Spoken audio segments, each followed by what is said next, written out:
We have a variety of topics to talk about today, but let's begin with the Trump 2023 government shutdown.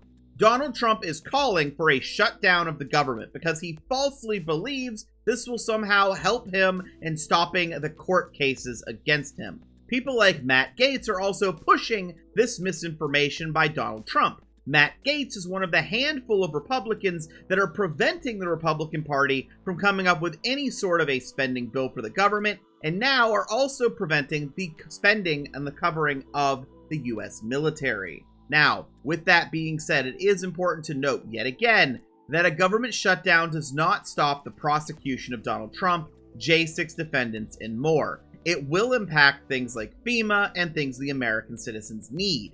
Now, I did a quick read-through of the proposed gag order against Trump that the government is wanting. In the DC case, it would severely limit what he or his surrogates could say about witnesses, potential juries, and more. Of course, I expect him to violate it within 24 hours if it is granted. Santa of the 1776 Restoration Movement, while still in the Philippines, has suggested he might try to run for United States Congress in a district which had a Republican incumbent lose by 5 points. And then that same district, after the most recent redistricting, is even more blue. He said he didn't know if he'd run as a Republican or independent, but luckily for him, I don't think his time with the 1776 Restoration Movement would even get brought up, because he will be completely ignored in an election like this. No one will care.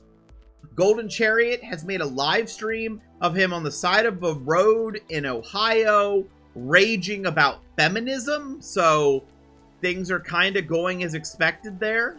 Wykoff's haunted house plan in Florida is starting to take shape. He has new videos about what to expect, so that also means expect a lack of RV and travel content, at least until that is done near the end of October, I would guess. Some of the organizers of the failed far-right protest in Canada are now making videos freaking out and angry that there were more counter-protesters than there were protesters, and saying that they're going to start counter-protesting as if that's the reason why there were less people. There were less people there because people don't support your bigotry.